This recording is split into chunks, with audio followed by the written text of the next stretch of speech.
Good morning to you. How are you today? Welcome, everyone. It is Friday, March 27, 2026. This is episode 1098, I believe, of your Simply Cyber Daily Cyber Threat Brief podcast. I'm your host, Dr. Gerald Auger, coming to you live from the Buffer Auger Flow studio. Welcome to the party, pal. We got a great show for you. If you want to stay current on the top cyber news or get exposed to accelerated learning in the cyberspace, what the acronyms mean, how the pieces fit together, what the heck is GRC, you got all that and more coming to you today. And I got to tell you, you will be expected as a practitioner or practitioner adjacent in cybersecurity to be current on what's going on. It moves that quick. And that's what we're doing here every single day. Shout out to you for being here or catching us on replay. We're off and running. Get your coffee. Let's get ready to cook.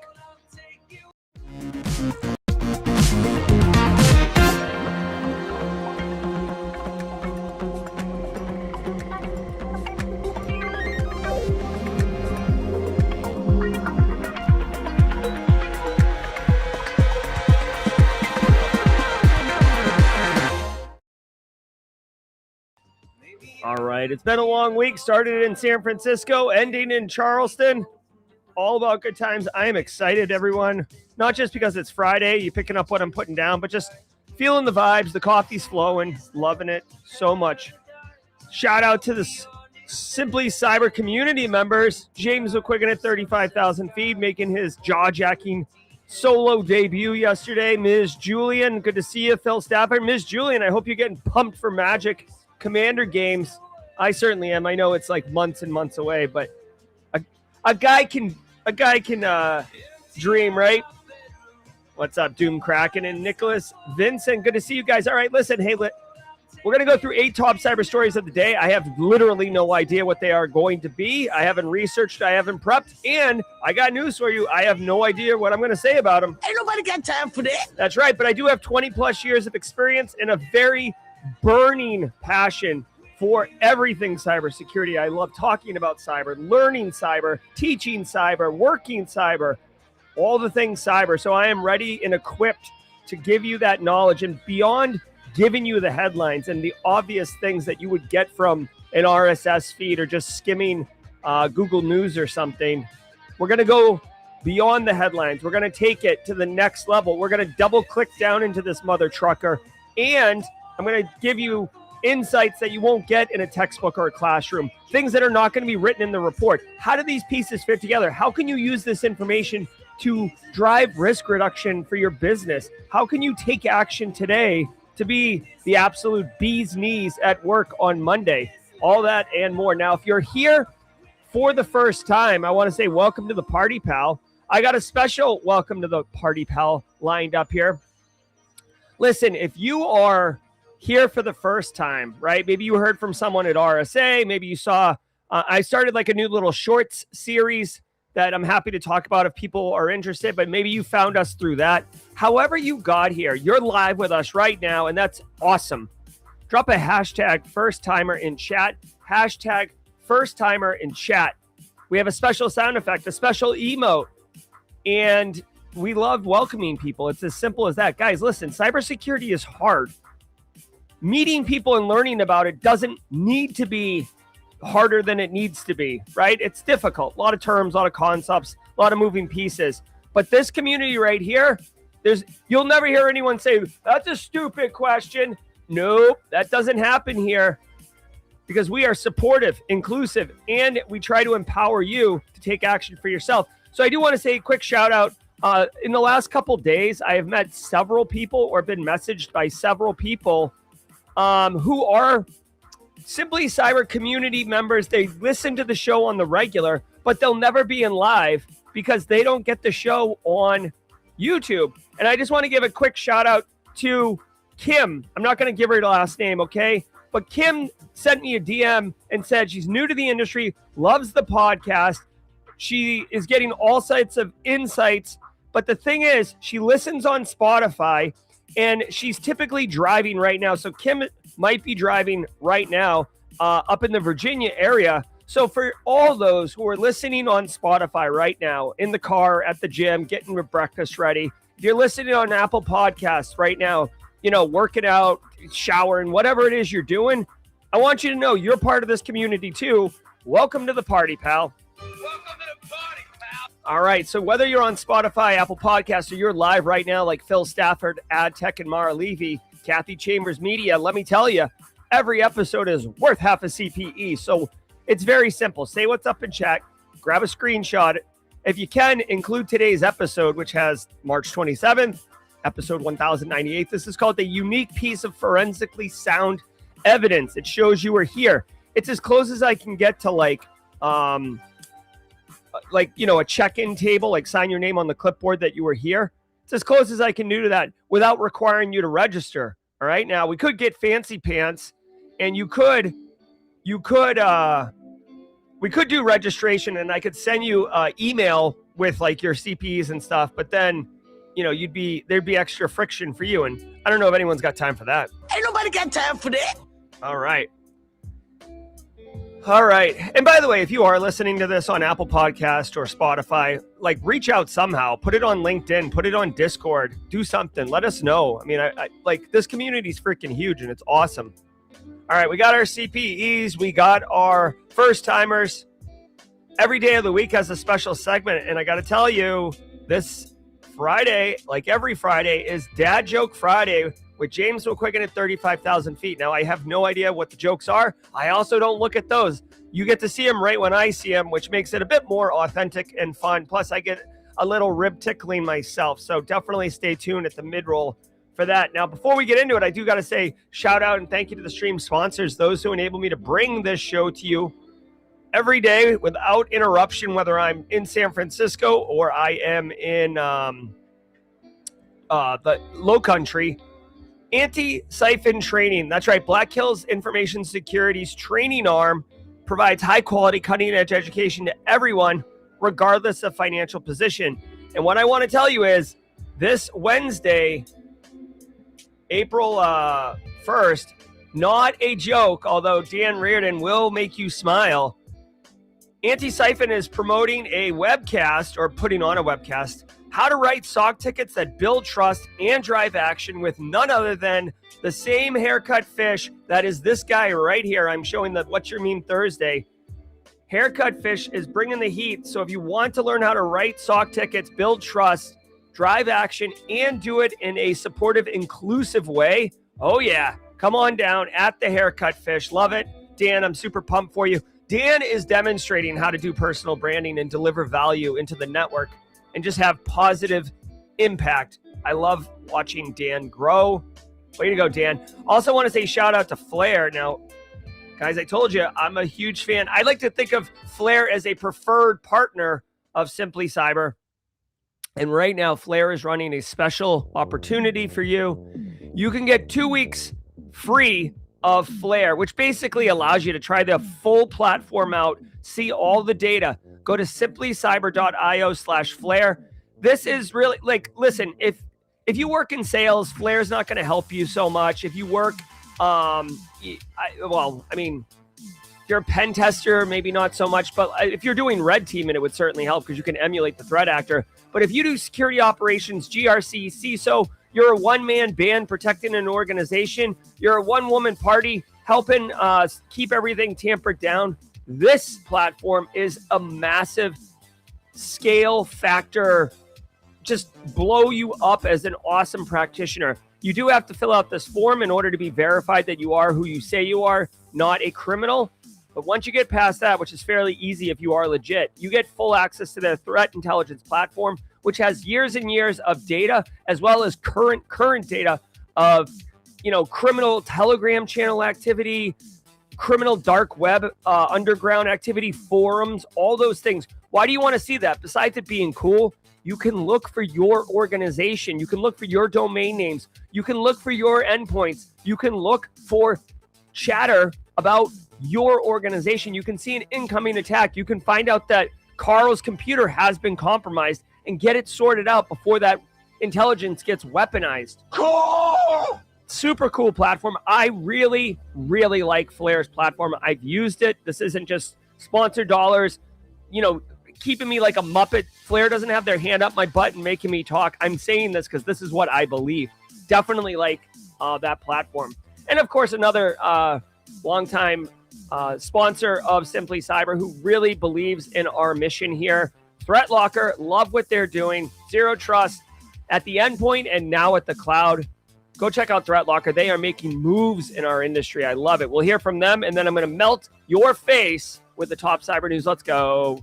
I want to give some love to the Daily Cyber Threat Brief sponsor, ThreatLocker. Do zero-day exploits and supply chain attacks keep you up at night? Well, worry no more. You can harden your security with ThreatLocker. Worldwide, companies like JetBlue trust ThreatLocker to secure their data and keep their business operations flying high. ThreatLocker takes a deny-by-default approach to cybersecurity and provides a full audit of every action allowed or blocked for risk management and compliance. Onboarding and operation is fully supported by their US-based Cyber Heroes support team. Get a free 30-day trial and learn more about how ThreatLocker can help prevent ransomware and ensure compliance. Visit threatlocker.com/dailycyber.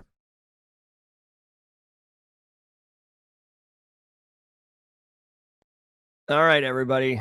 Whether you're in the car, Kim, or you're at, was that even English? Or you're at your desk, Space Tacos, about to activate lurker mode. Whether you're human or shall we play a game? Non-human, a lot of people send their AI assistants to meetings now. I do. So for our digital overlords or other our neighborhood meatbags, do me a favor, sit back, relax, and just let the cool sounds of the hot news wash over in an awesome wave. I will see you all at the Midroll for some jokes.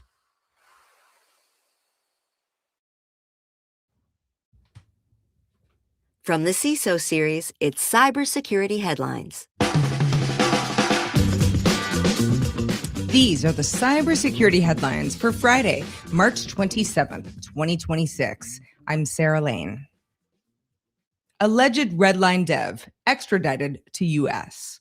An alleged developer of the Redline info stealer malware, Hambardzam Manasyan, was extradited from Armenia to the U.S. and faces up to 30 years in prison on fraud, hacking, and money laundering charges. Prosecutors say he helped run Redline's infrastructure, supported affiliates, and profited from selling access to the malware, which has been used in thousands of attacks across more than 150 countries.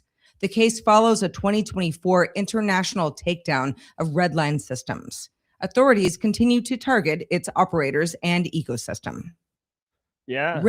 All right, so this is great. 30, again, in the United States, it's innocent until proven guilty. So we'll see. I mean, typically, they're not going to extradite a dude on like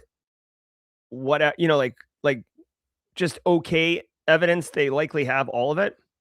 Regulators! Mount up. All right, so they're coming for you. Yes. And I see Gib what 6012 saying, am I up this early? Good morning. Get your coffee. Get going. But yeah, hey, you know what? Play stupid games, win stupid prizes. Redline info stealer was an absolute blight on our industry. Like, it was definitely up there as like one of the top info stealer malwares. Like for I would say it felt like a couple years, honestly. Maybe it was only like 6 months, but it felt like a long time.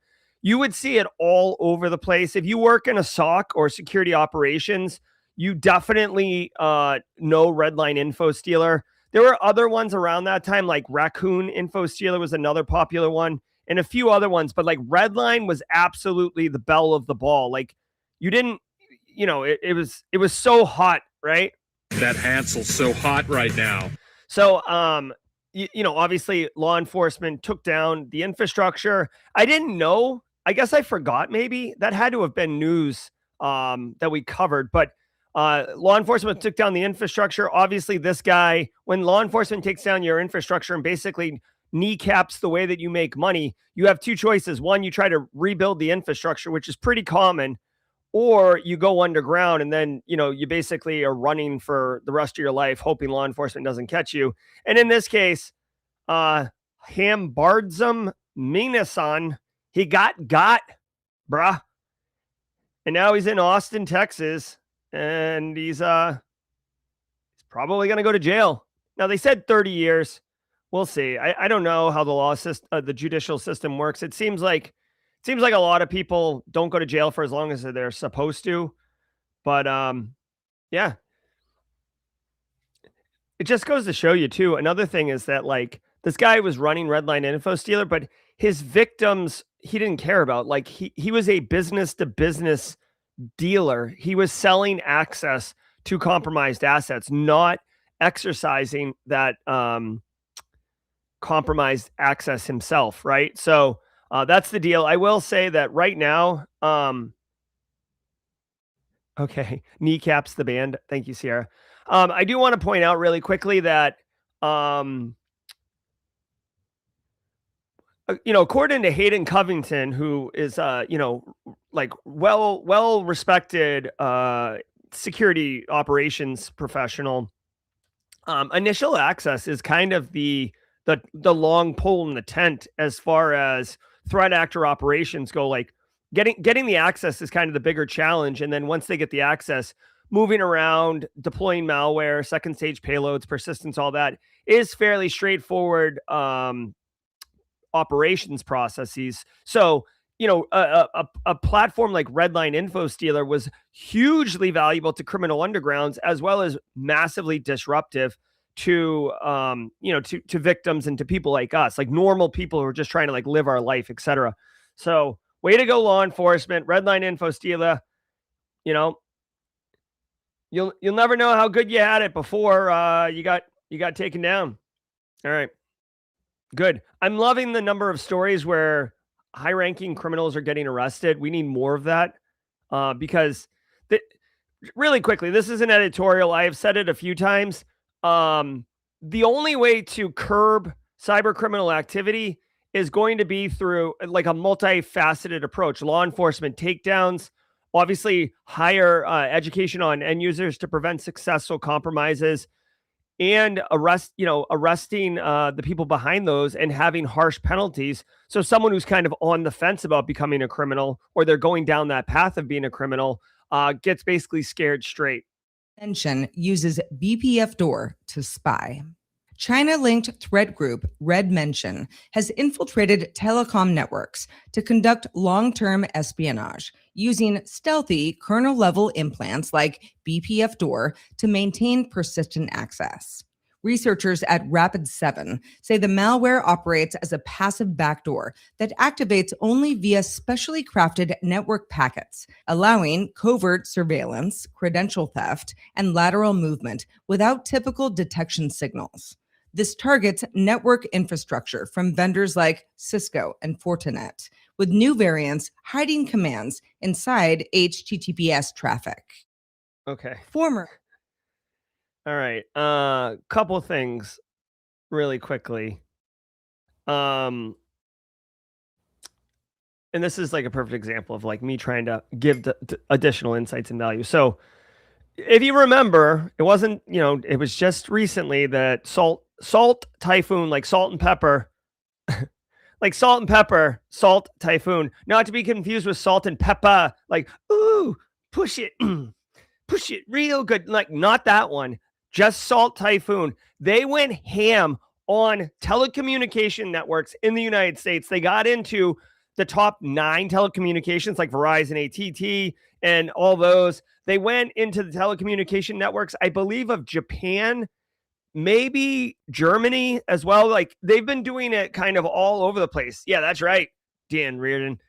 Dude, you know what? I got to just tell you really quickly, just as an editorial, because if you're old, like Salt and Pepper, they were live. Like they were like good. They had mad energy, right? I feel bad for them. Go look into what's happening with them right now. They're in like court battles over their catalog, just like every other music act who's gotten screwed by agents in the 90s. But anyways, Salt and Pepper, welcome to the party, pal. Welcome to the party. 1,098 episodes in, and I think this is our first Salt and Pepper reference. So anyways, Salt Typhoon's all up in the place. And I had suspected that the entire reason China was doing this was to set up a forward operating base or forward operating positions in an asymmetrical war where they're into all of the different telecommunications. They also hit a bunch of ISPs in the United States. I want to remind you, ISPs are internet service providers. These are the people that actually deliver network traffic to allow businesses and you to go on the internet. So it was, hey, if they're going to attack or there's some type of global conflict, which, appears to be closer and closer to reality every day, they could shut down the network. They could spy, all these other things. And now it seems like, yes, that is in fact the case. Not only are they in the networks, but they've installed stealthy implants for persistence, which means they can come and go as they please, and for espionage, like info stealing and sniffing and stuff and like that. So the fact that they have found this BPF door is great. That means that now that we know it's there, we can go and tell the other telecommunication companies, hey, go look for this. If you work in telecommunications, like, you're in one of the bigger ones, those companies are massive enterprises. So they have huge IT teams, distributed infrastructure, etc. You are going to want to look for this stuff. Now, one thing that, or two things I want to give you. Oh my God. Okay. So hold on. Just the technical details of how this works.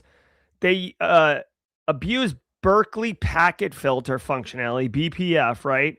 To basically look at network traffic. Look at network traffic inside the kernel.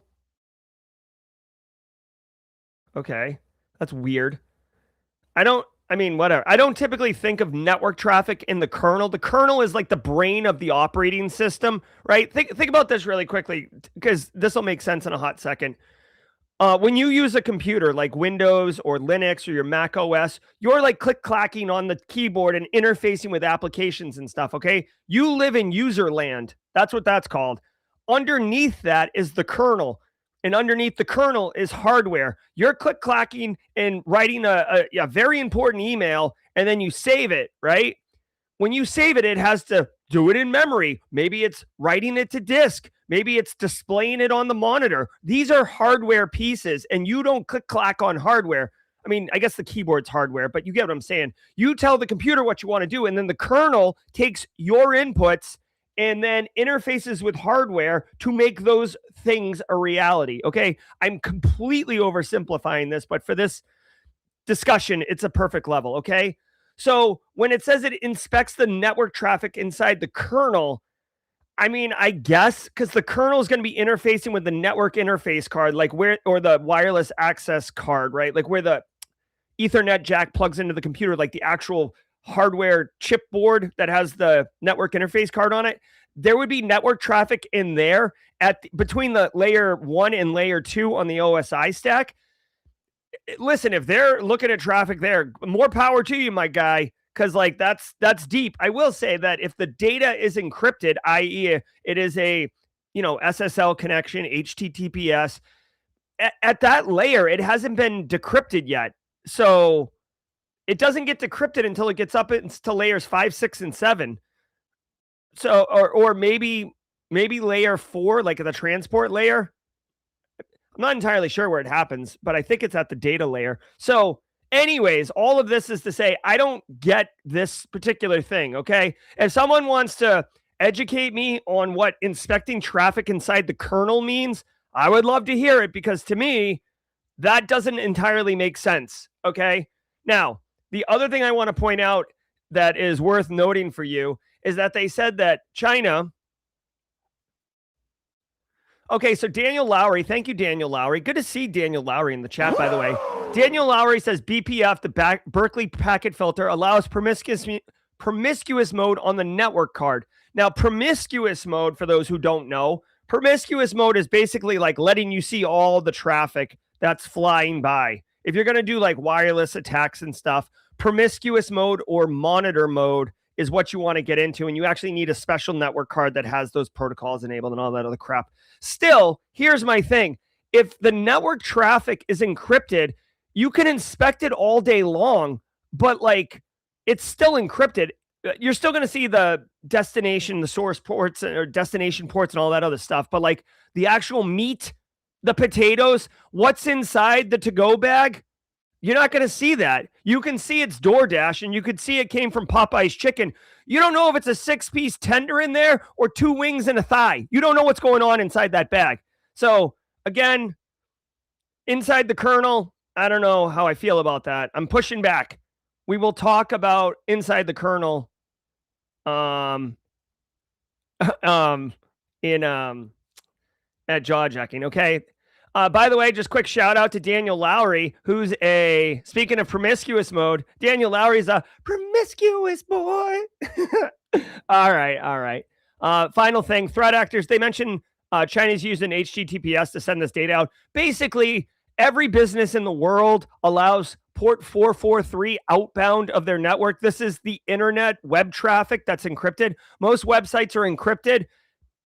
You have to allow your end users to go on the internet, or else your business is going to suffer incredibly. So threat actors know this, and they just hide in the noise, okay?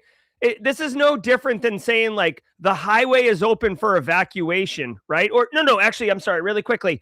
China using HTTPS to exfil data, it's no different than dressing up like a firefighter after you've, like, broken into the bank or whatever and pulled the fire alarm, and then a bunch of firefighters are there and they're walking out, and you walk out like every other action movie does, where you like hide in the noise. That's the same thing, right? You're going to allow firefighters in and out of the bank.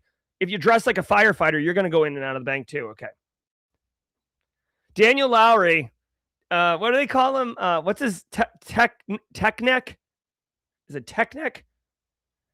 Techneck, the promiscuous boy. NSA chiefs worry U.S. cybersecurity is slipping. At RSAC 2026, former National Security Agency leaders warned that the U.S. is losing its offensive cyber edge. All right. Brexy says eBPF can inspect encrypted traffic. How? How is it decrypting it? Like, we're going to have to talk about this at Jawjacking, okay? Because why is it say stay tuned for Jawjacking? What are we doing here? Brosif. Oh my God. All right. I got to figure this out. Amid rising threats from China, from AI, and from cyber criminals. Officials including Paul Nakasone and Mike Rogers said repeated attacks have led to complacency, while political division, lack of major cyber legislation, and weakened public-private coordination are slowing response efforts. They also warned China has pre-positioned inside critical infrastructure, and without stronger action, a major cyber crisis could be inevitable. Yeah. Okay. So this is 100% true. There's a lot to this. Okay. So this was at RSA, and these are, very high ranking, federal BAs, basically former national security directors, 4 of them. Okay. Speaking at RSA, including, multiple star generals, right? General Paul Nakasone. Now it says general. So unless that's a typo, that would mean a 4-star general. 4 stars. Like, you only get a 5th star if you're in an active war, which I suppose we are. This dude is a big dude, okay? This guy looks like, when he goes to the beach, it looks like he's pushing a bicycle. You know what I'm saying? So, and I'm not going to explain that. If you know, you know. All right. So I 100% agree to this. The thesis statement is that the United States has been getting absolutely bamboozled, and we've become numb to it, right? And this is true across many countries, but I'm going to stick to the U.S. because these are the national security directors for the United States. He was a 4-star military official. Yes, exactly. So here's the reality, yo. We have become numb to it. And here's my thing. I don't even think we're numb to it. We are out there. We're out there doing the work, guys, and we're just getting clobbered over the head over and over and over and over again. And that's why there's a job for it. That's why it's so important what we do. And I wouldn't say that we're numb to it. I would say that the institutional attitude towards it is flippant. So I don't think we're numb to it. I think that we now we're getting into more like political and philosophical conversations. But like my take on this, guys, is like, well, two things. One, we continue to invest in cyber as a nation. Whether it's President Trump or President Biden, right? Like we're bipartisan here. We're not choosing sides and flipping out at anyone on the other side. But all of the presidents, starting with Obama, right, and maybe even before Obama, have been making executive orders around hardening, federal systems, which trickles down to other, private sector businesses. NIST cybersecurity framework, a perfect example. It's a voluntary framework that anyone can use, right? FISMA compliance, NIST 837, 853, enabling that. Like, these are things that have been put in place. Critical infrastructure, executive orders around zero trust architecture and MFA. Like, we're doing all the things. So it's not like we're numb and we're hold on one second, bro. It's not like we're numb and we're just like, like, F it. I'm just going to roll over and die. I'm just going to stick my head in the sand and play Magic the Gathering and just let the bombs fall. Like, that's not what's going on. We are doing all the things. What I would say is that, like, in a real organization, right? If you work at a company right now, okay? If you work at a company right now, whether you realize it or not, the tone at the top sets the tone and the governance vibes for the organization. Do not underestimate the value of this. If your organization's senior leadership thinks cybersecurity is a cost center and an absolute waste of money, and your executive teams constantly violate policy because we're the executives and that's going to trickle down just like this. Okay. I would argue, again, please, if you're a squad member, we haven't done this in a minute, but there is a tinfoil hat Jerry emote. This feels like one of those times that we should exercise it. Listen, when China attacks via Volt Typhoon, this is not alleged, this is confirmed, energy sector, and attacks a bunch of those, and then right afterwards, China attacks all the telecommunications players in the United States, which we just covered in a different story, and the ISPs, and North Korea attacks Sony Pictures, and you know what I mean? Like, and there's China floats a hot air balloon over like a third of the country. We had no idea what the payload is in the damn thing. Like, when these things happen and it's just like, whatever. It's cool. Let's not worry about that. And let's focus on, political division and infighting, right? Like, how are you not supposed to be numb? To me, this is like an example of tone at the top, but seen at a macro scale of a federal government being the organization and we as citizens being the end users. It's the same thing. All right? It's the same thing. So I 100% agree with these four generals. I disagree that we're numb to it, so we're not doing anything. It's just, if you do the same thing over and over again and get the same result, what do you expect? The librarian 10 in the chat. What's up, Christina? I was actually happy to see you in the chat, Christina. I was wondering how you've been. I hadn't really heard from you since Deadwood in October and November. So good to see you in the chats. All right. So anyways, I don't think we're numb to it. I think we're doing all the things. We're just getting beaten down by the sheer volume of it. All right. That's it. You got to keep the fight up. All right. The second you lay down and die, they're just going to steamroll over us anyways. Cyber threats on the rise. In more news coming out of RSAC, automotive cybersecurity is a big deal as vehicles become increasingly connected and autonomous. Kamal Ghali, Vice President of Car Hacking Village, and Julio Padilla, CISO of Volkswagen and Audi South America, say that modern cars with millions of lines of code and extensive wireless connectivity face rising threats similar to the 2015 Jeep Cherokee hack by Charlie Miller and Chris Belasek, which allowed remote control over vehicle functions. Galley highlighted ongoing research at Car Hacking Village and warned AI and post-quantum encryption will reshape vehicle security. Padilla emphasized continued investment to secure autonomous systems. All right. Holy crap. A bunch here. Number one, I didn't know RSA. By the way, she called it RSAC. Again, she's a reporter, not a cyber practitioner. I don't know about you guys. Like, I have never called it RSAC. It's RSA. Mad Destroyer, Coffee's Own, sending 5 gifted subs. Thank you, Mad Destroyer. We just become best friends. Yep. All right. I'm just going to run a quick poll. Call it RSA or RSAC. And I know it's RSAC, but like, I don't know. And you know, it's anonymous, so you can vote and not sweat it. But like, I just, here's the thing. I say RSA. Most people say RSA.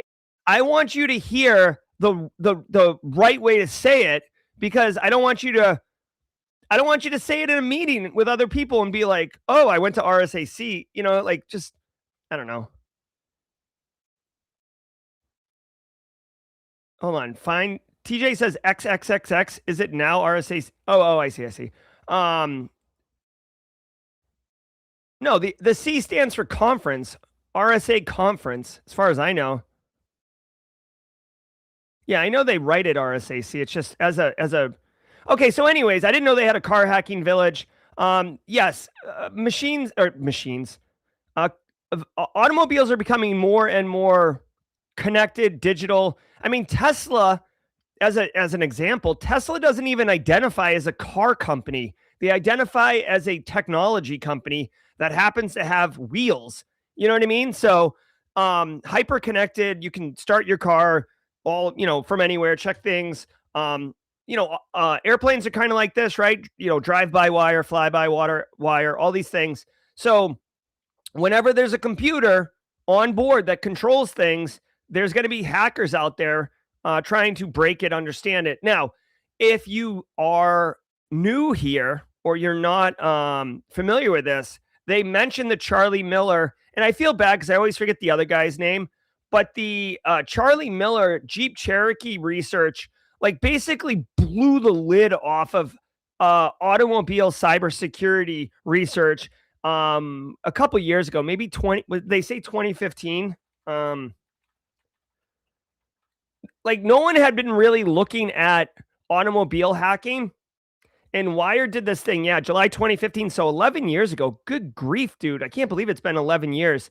Charlie Miller and his co-researcher remotely took over a Jeep Cherokee, and they were able to do way more than change the volume on the radio. Although they could change the volume on the radio, they could lock the doors, put the windows up, kill the car, meaning turn it off. Charlie's on the left there. They could see where the car is. They could speed the car up. So what does this mean? It becomes quite real. If you're driving the car, I could literally take it over and drive it into a tree at 80 miles an hour and kill you. Okay. That's the level of visceral impact that could happen on this. Of course, I could also disable the car so you can't get to wherever you're going, and therefore have like an availability issue. I make you miss your flight, and then I'm the only one who shows up to the business meeting and I win the deal. Whatever. This is 11 years ago. On the heels of this, DEF CON started getting a car hacking village. It became an entire discipline within itself. And RSA, all RSA is doing here is saying, listen, we recognize this and it's coming, and, you know, they're continuing to support it. I don't think there's much story here other than to, like, make you aware of automobile security and the whole thing. Like, basically there's a controller in the it's like I think it's called the CAN bus. Bowtie Security is going to join us for Jawjacking, and I feel like this is something he's probably tinkered with. But like, you can control all the things with that CAN bus, and then, you know, because you have OnStar and wireless connections, there is an access point into the vehicle, and once you get that, you're good to go. Now, just as a quick side note, they mentioned with the coming development of, you know, accessible quantum computing, this is particularly interesting. I would disagree. Maybe it's my ignorance, but dude, there's no way I'm thinking that, like, there's a lot of things that can be done and research that can be completed sans quantum computing. Like, I don't know if they're throwing quantum computing around just because it's like a buzzword right now, but yeah, right here. Automotive cyber will need to continue to evolve. AI is already reshaping the threat landscape, and post-quantum encryption protections will be a must. Like, post-quantum encryption protections will be a must? I don't know. Like, I don't know if they just put this in the buzzword bingo generator and hit the button and this paragraph popped out. But like, I don't think post-quantum encryption protections is what we need to be worrying about with someone accessing our CAN bus on our vehicle. Huge thanks to our sponsor, ThreatLocker. Security controls fail when they break the business. Successful teams phase in protections gradually, starting with visibility, then moving to enforcement. That approach allows organizations to reduce risk without overwhelming IT teams or disrupting critical workflows. Learn more at threatlocker.com. All right. Hey, guess what? We're at the Midroll. For those listening on replay and Spotify, you're not probably going to be able to hear the jokes. I will pause it when we do the jokes, but guess what we're doing right now? I think it triggers Zach Hill. So let's go ahead and trigger Zach Hill right now. But when I hear this song drop, this is what I think of immediately. Okay. Hold on. Tell me, do you resonate with this? Like, when the song drops, it's absolutely this all the time. Just, Guys, thank you so very much for being here. Thanks for being part of the show. Thanks for just making Simply Cyber a special community to be part of. I could not do it alone. I promise you, it is special because of you. All right, ending the poll, 83% say RSAC. 84% say RSA, 16% say RSAC. So there is a contingent out there saying RSAC. Shout out to you guys. All right, hey, listen. Every day of the week has a special segment. And this right here, this is James McQuiggan at 35,000 feet. And if you're wondering why he's smiling in this photo, it's because the guy's got jokes. And I'm going to share them with you. Dad jokes for days. Go ahead and check out James McQuiggan at 35,000 feet at your local Laugh Factory or the Chuckle Closet on 7th Street. Doors open at 8. All right, it is baseball season, everybody, and baseball season is officially kicked off. So here's some rib ticklers about America's pastime. I'm killing the music so Kim in the car and Nick on Apple Podcasts can hear the jokes too. One time at a baseball game, James wondered why the ball kept getting bigger and bigger. One time, James, this is a true story. One time, James was at a baseball game, Fenway. He was actually sitting up in the monster seats. And he was wondering, like, why the hell is the ball getting bigger and bigger? And then, you know what? It hit him. Oh, my God. It hit him while the ball was getting bigger. It physically hit him also. Hey, did you know that zebras play baseball? I didn't know that, right? We hear about baseball being popular in the Caribbean, but there is kind of an Africa Serengeti contingent that's growing. And it's zebras playing baseball. They have 3 stripes and they're out. 3 stripes and they're out. Get out of here. All right. Which player on the baseball team carries the water? Okay. We're humbly going to skip this one because I can't groan enough. Which player on the baseball team carries the water? Go ahead and let's call in the left pitcher. Let's call in the lefty. Get that pitcher out here. I don't read these in advance and I don't censor them. I must read them. That's part of the deal. That's the social contract I've made with you. James is putting me through the ringer today. Okay, why did the baseball player join the music band? The baseball player joined the music band because he had perfect pitch. He had perfect pitch. And which animal is the best at baseball? If this was like some version of Looney Tunes, basketball with Michael Jordan, but baseball version, post Michael Jordan taking a break for not gambling. Which animal is the best at baseball? If you were going to draft one, go ahead and draft that baseball bat. The bat. All right. There you go. That is your James McQuiggan jokes of the week. Let's go ahead and skip to la. And if you have a problem with those jokes or you want to hold James accountable, he will be at Jawjacking. You can tell him yourself. It never ceases to deliver. It just hits over and over again. Ajax hack exposed data ticket hijack. Dutch professional football club Ajax Amsterdam, also known as AFC Ajax, disclosed a breach where an attacker exploited vulnerabilities to access email addresses of a few hundred users and limited personal data of fewer than 20 banned fans. Journalists at RTL confirmed the flaws allowed ticket transfers, modification of stadium bans, and potential access to hundreds of thousands of accounts via exposed APIs. The club says it's patched the issues, notified authorities, and found no evidence of large-scale abuse. The full extent of prior exploitation is unclear. All right. If I had to guess, okay, this hack was done by young people, okay? And I'll tell you why in a second. Oh, 1 second. Whatever. Sports club. Again, it doesn't matter if it's a sports club or if it's a, retail business or whatever. They sell a product. The product is entertainment, and they have to sell tickets. They have to manage all the things, and they got hacked, okay? Now, the impact of this hack is not really that bad. You don't want to get hacked at all, but they got the email address of a few hundred people, and 20 of those people are banned fans, which includes name, email, date of birth. Okay.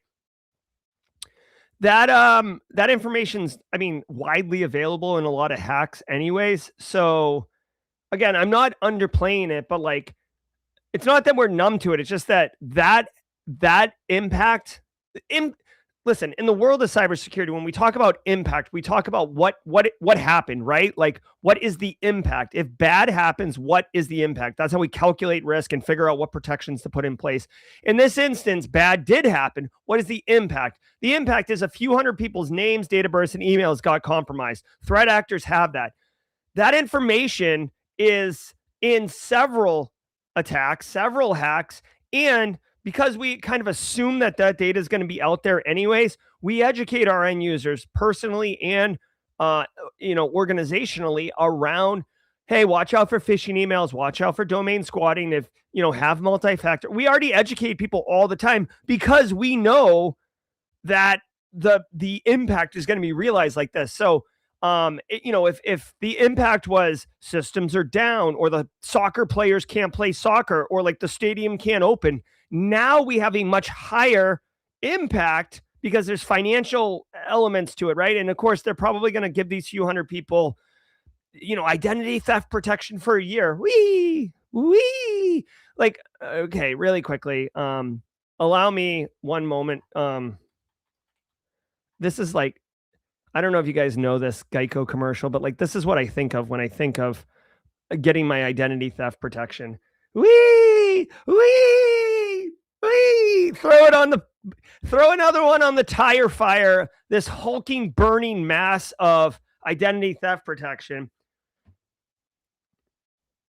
All right. Also, Doom Kraken, kind of out of nowhere with a System of a Down reference. I do love System of a Down. They were so awesome in the early 2000s. Okay. Other than that, there's nothing else to do, by the way. This is the final thing. Why do I think these are young people who did this? The actual impacted organization didn't even know. The hackers called journalists and shared their hack. And then the journalists called the victim organization, Ajax Football Club, and told them they had been hacked. Listen, I don't care if it's because I'm old or whatever, but if I committed a crime, do you know what I wouldn't do? I wouldn't call I wouldn't call anybody and tell them, guess what I did?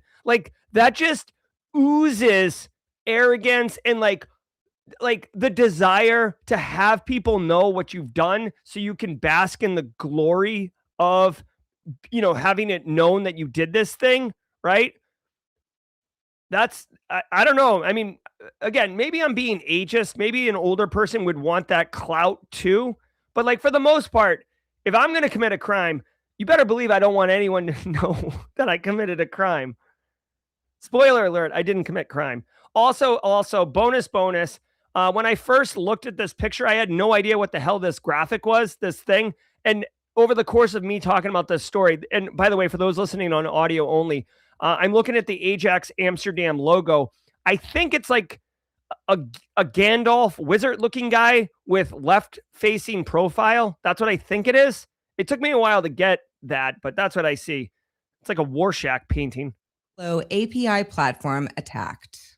Attackers started exploiting a critical code injection flaw in the Langflow AI framework within hours of disclosure, using an exposed API endpoint to execute arbitrary code without authentication. SysDig researchers say the bug allows data theft and lateral movement by accessing API keys and credentials tied to services like OpenAI and AWS. CISA has flagged the flaw as actively exploited. Users should upgrade to version 1.9.0. Shall we play a game? All right. Hey, get ready, dude. This is going to become more and more the norm, okay? AI hacked. Like, as much as it's like company ransomware, like for the last 3-4 years, it's been company ransomware. Like, I could literally close my eyes, fall down right now, and I would hit a story about a company getting ransomware. Now there is a shift. The winds are changing. And now I could fall down and I would land on a AI tool or AI agent or AI function or LLM that's being exploited. Like, that's the new normal, which, by the way, is scary AF, because AI, like the speed at which we're moving with AI is borderline reckless. But, got to get to the end of the line before everybody else. I've got a lot of thoughts. Okay, so critical vuln in Langflow, which is an open source framework for AI agent development. I've never heard of Langflow till now. It's been exploited. CISA's letting people know. Here we go. Let's go ahead and use DJ BSEC's EPSS tool since he's in the Jawjacking chat today. By the way, shout out to DJ BSEC. I do like the font choice that you've used here. Is this typewriter, Ben? Go ahead and get some insights on that.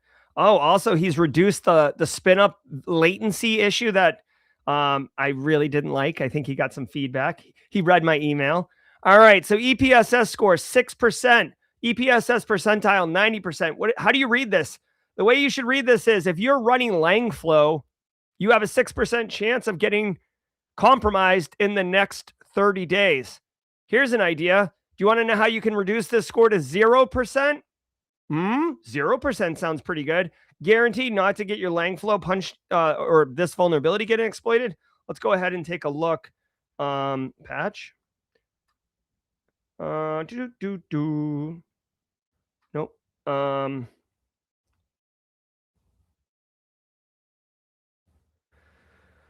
All right. It doesn't say to patch. It just says if you are not patching immediately, you're going to get knocked down.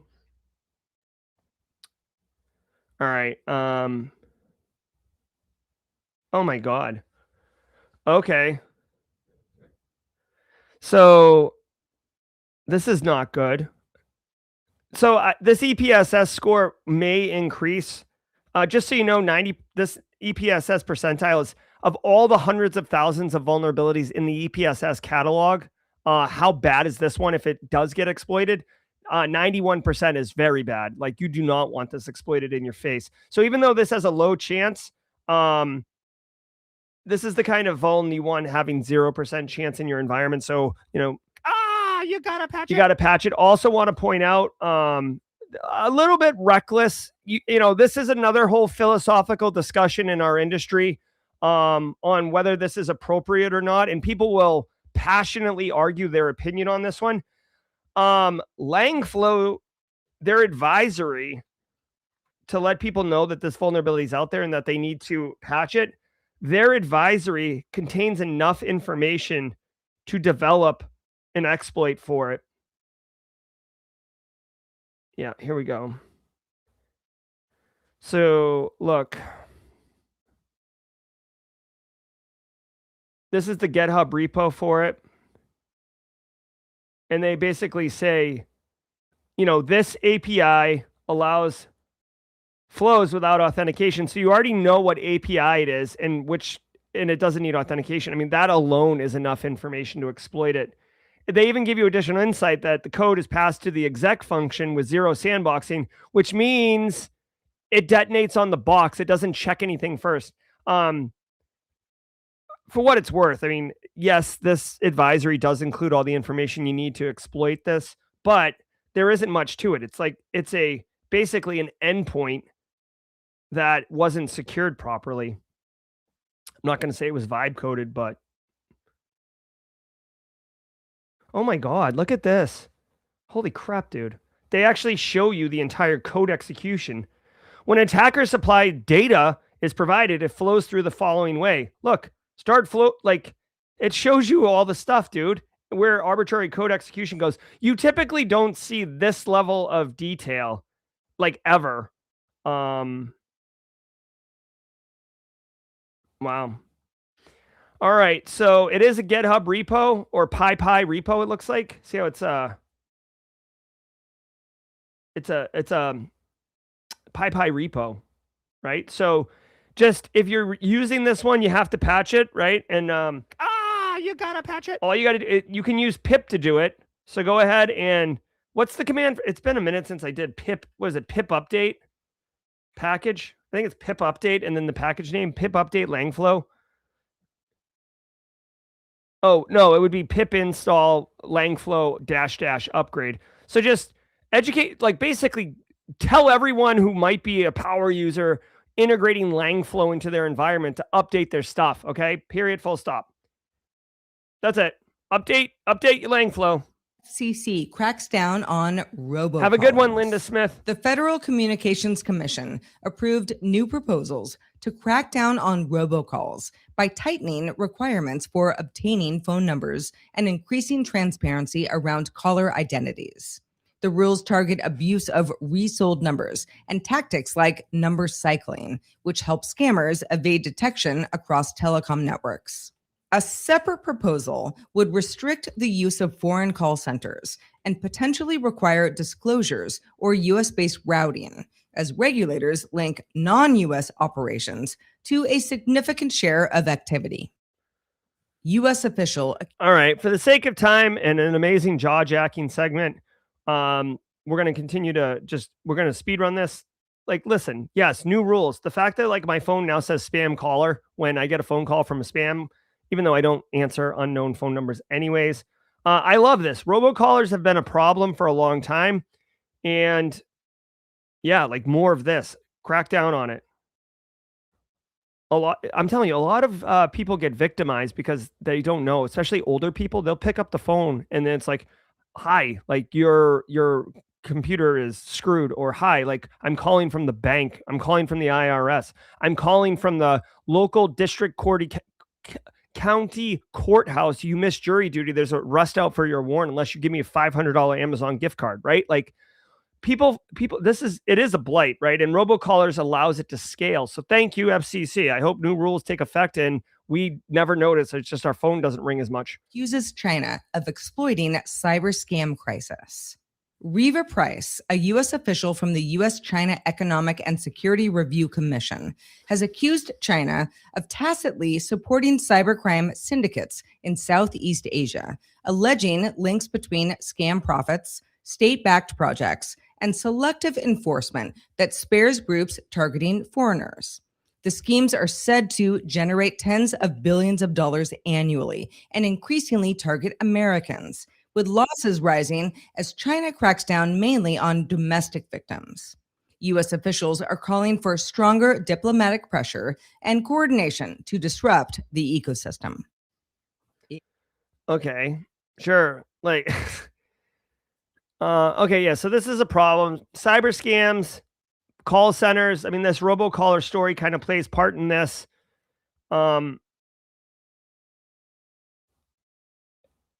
And it's a big problem. They're making tons of money. They're going to continue to do it. There's tons of it's like a cottage industry. There's a lot of really popular YouTubers that make scam bait content around this stuff.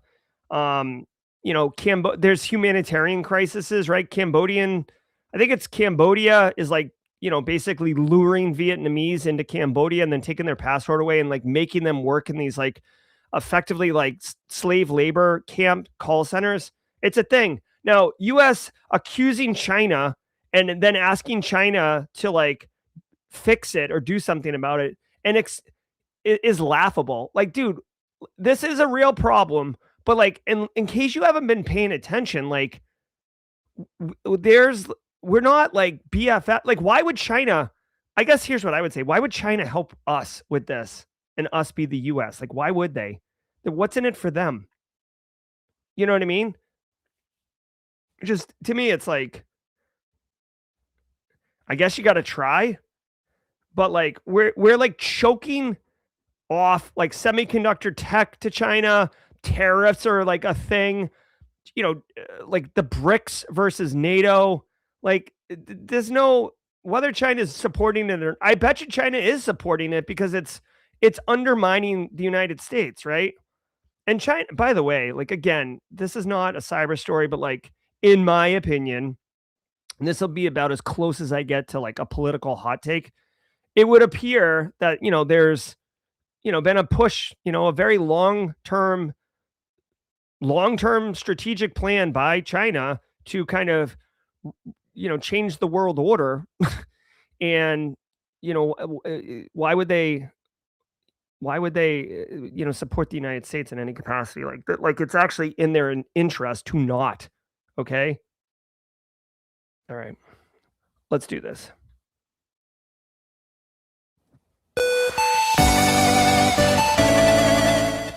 All right, yo. Love it, love it, love it. This was Simply Cyber's Daily Cyber Threat Brief Podcast Friday edition. I know some of you had to bounce, but let me just say thank you so much for being here. I hope you got value from the stream. As always, share it with a friend. I don't know if the industry is getting more depressing or what, but our overall community numbers on the live have been declining somewhat over the last 6 months or so. Again, there's a lot of factors at play, but for everyone who showed up today and our regulars, thank you so very much. And if you are a first timer here, I hope you come back Monday. We do this every single weekday morning at 8 a.m. Eastern time. Now, I'd like to tell you, you might think the show is over, but we got value for days. Let me introduce you to Jawjacking. Jawjacking is a 30-minute Ask Me Anything, essentially allowing you to ask your questions. What does this mean? How do we do this? What's going on? Whatever. And we got a panel on Fridays. We got a great panel today to hook you up. So stay tuned. Don't go anywhere. If you got to hit the head, go hit the head and come back. But either way, we're going to be doing it. I'm Jerry, your chat. Until next time. Ever wonder what it takes to break into cybersecurity? Join us every weekday for Jawjacking, where industry experts answer your burning questions about the cybersecurity field. Live, unfiltered, and totally free. Let's level up together. It's time for some Jawjacking.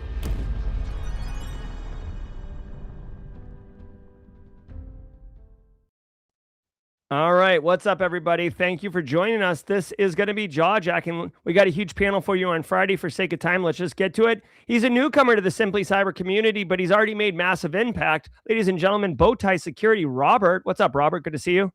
What's going on, Jerry? How you doing? Oh, I'm good, man. We got another one. He's a regular. He told the jokes today, so if you want to throw tomatoes, get him out, get him ready, and get ready to throw. James Quiggin at 35,000. James, what's up? Oh, somebody throwing tomatoes there. Oh. Got to dodge it. I love it. And then finally, coming from his sterile office, not two turntables and a microphone, more of an executive, ladies and gentlemen, DJ Bisek. Good morning. I love it. I love it. And with the reflective vest. Very nice, DJ Bisek. That's what happens when you work in warehouses. Seriously, dude, the room you're in right now, is that a virtual background? Did you ask ChatGPT to make a sterile? No, this is my office. I was playing like, you're like, hey, ChatGPT, draw me a sterile background. Like, that's so funny. There's literally nothing in here. It's just a little office that I come in. Are you not allowed to put photos on the wall? Is it? I don't ever come in here. No, we moved into this office like 3 years ago or 4 years ago during COVID, and we didn't put anything in here. We just turned it into the IT room. I love it. You got to do what you got to do. And honestly, if you don't spend a lot of time there, like no reason to personalize it. So, hey, one quick question, not question. Earlier today, there was a story about inspecting network traffic at the kernel level using the Berkeley packet filter. Now, I'm going to drop a link in chat. James McQuiggan actually provided a link to me to demonstrate how to inspect that traffic with eBPF. DJ Bisek, even though he's an executive now and uses Apple products, he was at one point quite a talented network engineer. He still is. I'm being playful.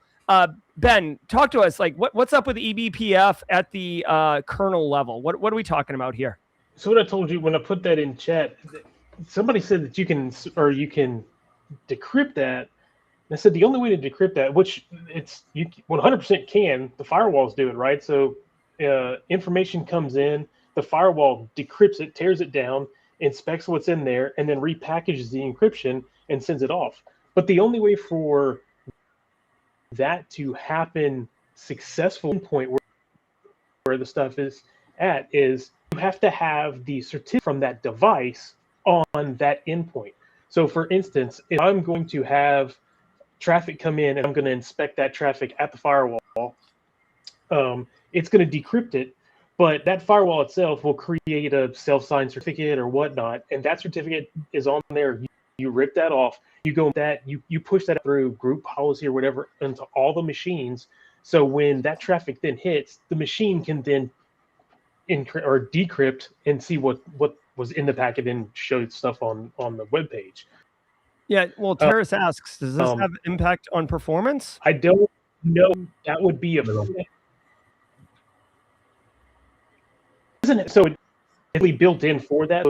There's not an impact on, but I don't understand if somebody that they're able to do that. For them to do that, they would have to have been able to send something, or they would have to have a certificate of something that's already on the machine where that's being sent somewhere, right? So otherwise, that traffic wouldn't ever be able to be decrypted. Right. And that just, because I don't want to, like, I get popsicle headaches with all the math of cryptography, but like the whole point of why PKI and like asymmetric encryption works, it's because you can't decrypt it without the cert, without the private key. Yep. So anyways, all right. Now that we got that question answered, first question, would a GitHub project on GRC help me get a job, or would it be better to discuss my knowledge from studying frameworks on LinkedIn? So, Robert, who mentors a lot, right? Should Mariah get a GitHub project and put her stuff there, or should she share it on LinkedIn? It really depends on what jobs you're looking for. I mean, I'm all about sharing on social media. So the more you engage on social media, if you're looking for a job and you're not posting every day and connecting with 100+ people and building that network, the algorithm's just going to ignore you. So people aren't going to see your stuff. So I'm all about posting as often as humanly possible. Will it help you get a job? Probably not. But if you are going for a specific job, maybe a coding role or something like that, and you have a manager or a leader who is actually technical, which is relatively rare, they may actually look at it. Like, I'm somebody who would probably take a look at it, but most leaders would not. Yeah, and we'll go to the next question, but just I would point out, Mariah, don't think of this as which one to choose. Like, do the GitHub project, use that as your ground zero, and then share it on LinkedIn. Send people back to your project. Do both. Yep. All right, next one. What are your thoughts on vibe coding from a security perspective, James McQuiggan? If you're using vibe coding, how do you address potential security risks? See, for me, vibe coding's been a lot of fun just to kind of make some fun apps and see what I can do with it. But yeah, there are going to be the security concerns. Still go through and do the static code analysis, review it. There was an article I read the other week where a VP comes into the group of developers and goes, "Hey, we got a way to make you all 40% more efficient. We're going to do use whatever widget tool." But the problem is great. We can create more code. That's never been the problem. It's the QA aspect. It's going through and verifying, checking for vulnerabilities, checking for exploits, whatever. But if you're not going through and doing that QA aspect, then you're basically opening yourself up to a whole lot of issues, whole lot of problems. That's why the vibe coding tools that I've made have pretty well just run locally. I haven't put it out on GitHub or anywhere else like that. But if I did, I would make sure that I would be putting it through some sort of scrutiny to make sure that it is secure and not exploitable. 100%. I want to share something very timely with everybody. So many of you know I went to RSA recently and I interviewed a bunch of Cisco people, and I interviewed a guy named DJ Sampath, who's like basically the number 3 guy at Cisco, and he is awesome. He's like a straight up nerd, and I love it. And we talked about OpenClaw, and I want to share this with everybody because like vibe coding, OpenClaw, you can vibe code in a lot of platforms, but a lot of people are using OpenClaw. And I have been very vocal that I think I'm afraid to like really unlock the power of OpenClaw because it's absolutely a cesspool in the skills community and the MCP. DJ Sempath shared this with me. Check this out. I'm actually making a video about this. Cisco put money into this. This is a free open source project, and you can tell OpenClaw to go pull it. It's called Defense Claw, and it has like you get all of this. It has a skill scanner, so it'll check the security of those skills. MCP server scanner. This is the Defense Claw, which does all the things. It has an AI bill of materials, so it'll tell you what projects are inside the skill itself. Like I said, I'm making a video for this right now. It's a little complicated because whenever you do a technical video, you have to catch your screen and you have to make sure it's the right size. And I'm going to install it, but it's just, anyways, there is a increase in activity of like security hardening and security wrapping around a lot of these AI tools that are popular. So for the vibe coding stuff, try to introduce, pick one of these other AI tools and have it look at your vibe coded app before you push it to prod, maybe. Yeah. All right. DJ Bisek, you got something on this one?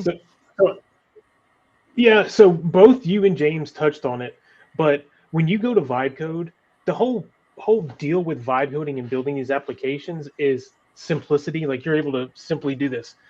Realize you can simply add security into it.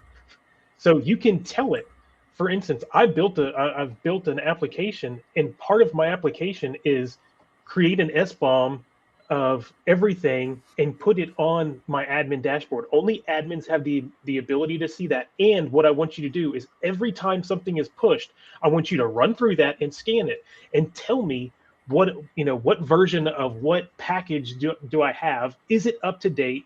And if it is, if it's secure, or if it's got a CVE attached to it, like if we're running version 1.1.3 and it has a vulnerability on there, but 1.1.6 is there, then I know that and I can go, hey, can we check out and make sure that if I put 1.1.6 on here, is it going to break anything?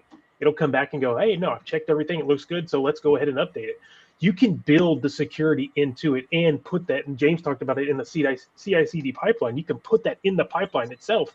So that scans. So you have the dynamic and you have the static analysis as it's running. Yeah. Claude Code put out the security stuff in there. And don't just sit there and go, okay, let's use Claude Code security for everything. You can put other thing in the pipeline, but there's the ability to create quote unquote secure stuff to start off with. Yeah. You bring up a good point, because one of the things I did do was grab some of that Claude Code security, some of the tips, and I dropped it into the chat that I had through Claude Code about developing. I think it was my Fake Maker app to secure it, and it went through and was able to make the changes. But yeah, you can get Claude Code or one of the other ones to add more security in it. But a lot of the times people don't think about that, but it's always a good thing for you to go back afterward. Well, all right. Hey, we got a first timer in chat. Dashboard on the back is a good thing. Mm-hmm. We got a first timer in chat. Itchy beef. Itchy beef. Wait, hold on. Sorry, that was a misfire. Itchy beef, first timer. Welcome to the party, pal. All right, welcome to the party, pal. Good to have you. And also, I dropped a link in chat, or I pinned a link in chat to this short, and I dropped a link to the GitHub repo. This is the little short where I'm interviewing DJ, and it explains what the Defense Claw is. If you're interested in learning more about that specifically, it was really, really cool. It was like one of my favorite things I got from RSA.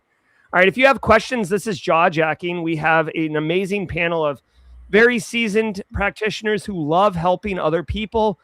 Put your question in chat with a Q. We'll get the questions answered. Robert, the Cyberlorian is ready to interview for a different consultant role. What's the best source to review in preparation? Yeah, so for DFIR specifically, it's going to be a lot of like question-based type scenarios. Preparation is going to be difficult. It's really going to look on how you think, how you respond. What I tell everyone is go into ChatGPT, type in the role that you're looking for, and ask common interview questions. It'll then scour the internet. It'll pull down all of the most common interview questions that people posted on Reddit and other places. Make sure you know those inside and out. There are two critical things in an interview. One, how you answer a question you don't know is more critical than how you answer a question you do know. So if you don't know it, simply say, I don't know. Here's how I would find it out. Or you can say, I don't know, but after this call, I'm going to research it because I can't just let that go. And then the other one is the about you question. Practice it, master it, get it down to around maybe a minute or two, and then stop talking. So many people that I interview, I'll say, tell me a little bit about yourself. And then it's like, well, I grew up in a small town in Kansas. I was like, whoa, hang on. Really just keep it simple and then make sure that the interviewer has time to ask you questions. A lot of technical people tend to ramble. Yeah, 100%. Also, you should expect the question like, what are you bad at, or what are some of the struggles you have? Do not say that you work too hard or you're a perfectionist. Like actually say something that you're not good at. And I would assume that you're doing something to work on that. So be honest about what you're bad at and then explain how you're working on it. That will go much further for you. And don't use ChatGPT. We just interviewed for a senior role. We had 7 people out of the 15 we interviewed using ChatGPT. Like in the interview? Oh, in the interview? Oh, geez. Yeah. So I ask questions that I know what the prompt response is as a trigger. And they literally read it verbatim, and I got so frustrated. I probably was not as professional as I should have been, because anytime you're taking away an opportunity from somebody who actually has the skills and you've done it by using trickery to gain access, I am banning you from my company for life from interviewing. You're going to get exposed. Yeah. Like when the S hits the fan and you don't know what to do and you're sitting there relying, like, what are you going to do if the internet's down and you can't use ChatGPT to get this internet back up? Oh, man. I've busted managers who use chat, which I was blown away by. I've busted coders. I had somebody wearing an AI face in the first round, and I'm like, bro, come on. Like get your nation state skills in check. Like, use real tools. I will tell you, I haven't experienced this yet, but it's obvious that these things are happening. The one technique I've heard to detect this or blow this up. Well, yeah, you can do this for the AI stuff, but I know of one organization that suspected that they were having a ChatGPT speaker, and they said, "Hey, for the next question, turn around. Like, we want to see that too. We want to see the back of your head." And the person's like, "No," and they're like, "Well, then this interview's over." Like, all right. It's to a point that I actually start the interview with like, hey, this is going to be a little weird. I need you to look left. I need you to look right. I need you to put your hand in front of your face. And that's only going to work for so long, but it still works now. Yeah. And smile. They're getting there. They're getting there. Well, we'll come up with another detection. I mean, we'll always, AI is great, but there's human things, so. It's going to get to the point where you're going to have to go visit your local library, a UPS office or something, a notary, and get verified. Right. Well, my company only hires in person now. Like we'll do a video interview, but in order for you to be hired, you actually have to show up. Come to the interview, yeah. Mm-hmm. Cyber Risk Rich with a quick question. Cyber Risk Rich, yay! How did you come up with Simply Cyber? What other names did you consider? I never considered any other names for the channel. To me, Simply Cyber captured exactly. It was the first name I thought of, and it captures the essence of what I wanted to do. The original tagline was making information security accessible. like it is complicated, and I'm very passionate about it, and a lot of people want access to it, and then it's frustrating because they don't know how to do it. So I wanted to make it simple, simply cyber. Didn't you have another name for the show though originally? The Daily Cyber Threat Brief was originally called First Things First, but First then things first, that's it. I you can go back and find it, but I realized within like a few weeks, people didn't know what the hell First Things First meant. So I literally named it as descriptively as I could. It's daily, it's cyber, and it's a threat brief. Like, yep. First things first from the garage. Yep. First things first. All right. Scanning chat with, this is Jawjacking. If you have a question for our panel, put it in chat with a Q and we will answer it to the best of our ability. Itchy Beef said, you went to Dakota State. Yes, I did. I got a master's and a PhD from Dakota State. Go Trojans. All right. Next question. If you get a chance to go to DakotaCon, by the way, if you're in that Eastern South Dakota area, it's a great conference. They get great talent. Continuing to look through chat. Please all right. post it. Let's see. So I'm curious, did the Simply Cyber, was that kind of like a late night thing, Jerry, or were you like scribbling out names the whole time? Because for me, Apparent Security came as I was falling asleep one night. It's like my body was relaxed, my brain was relaxed, and I went, oh, Apparent Security, that's what I should name my tech company. No, I mean, so I was doing an audio only podcast with a guy named Steve Cardinal internally for MUSC. And, I was learning how to do podcasting correctly and stuff. And then I was leaving MUSC and I still enjoyed it. One of the things was MUSC put a lot of restraints or constraints around what I could talk about and what I couldn't talk about, which I thought was absolutely annoying, hot trash. So for me, I was like, oh, I'm going to do my own thing. And it's just Simply Cyber. Like it's very cool. It is what it is. It just fit. I kind of like grooved into it. I vibed into it before vibe coding was a thing. Even vibe coding is a weird term anyway. All right, here we go. I think this is a question. Eve's Bites. Will there be a time they will be able to use AI on the other side to understand the commands? The other side. I don't know. Maybe the other side of the interview? I don't know. Eve's Bites. You'll have to qualify that. I mean, in theory, if we could install a client or something on a desktop, but no. So the other thing, too, is like, people don't need to type anymore. You can use the voice prompting and stuff like that within OpenAI. And the people I've busted who kind of owned up to it, they had a laptop to the left of them. So even if I would have said, hey, show me your screen. There's also a couple GitHub repos where you can get something that puts it into a Dockerized container. So when you do a shared desktop, it creates a false desktop. Yeah. I don't even waste time with that. Like, I can spot people who don't know what they're talking about. Even if you think you're super convincing, I can easily kind of hit you with a few questions that'll kind of unravel your perfect scheme. If a train leaves Chicago at 150 miles an hour and a train leaves... Yeah. I wonder too. Now I'm just thinking, like, we have questions, but now I'm thinking, I'm like workshopping ideas on how to attack this control. I could also see writing a very simple question and saying, don't read this out loud. Answer this question. Like that, another one, because then there's no audio. I'm using that. Yeah, no, I love that. That's brilliant. Yeah. All right. So Team PCP is on the warpath again. Any tips sending this up to C-suite? So Rich464 is talking about Team PCP. This is a story that's very hot right now. It is about them infecting either the Trivy security scanner, which got into Light LLM, or they got just compromised Light LLM, whatever it was. It is a supply chain attack, and it is quite real because they basically took over this LLM. DJ BSEC, you're an executive now. What? How would someone bring this to you? I'm joking. I'm being playful. You hit it, but you hit it on the head, right? It's a supply chain attack. So we all know what happens with the supply chain attack. That's kind of, it goes back to what we were talking about before when we were talking about vibe coding. You have to have an SBOM. You got to know what's in there. If you're using it, if you know what version you're using, you've got to have, as the IT person, as the security person, you need to know what's in the company, what's being used. Now, what people need to understand, what the C-suite needs to understand, what your developers need to understand, is there is no getting around a 0 day. Like, it is what it is. Yep.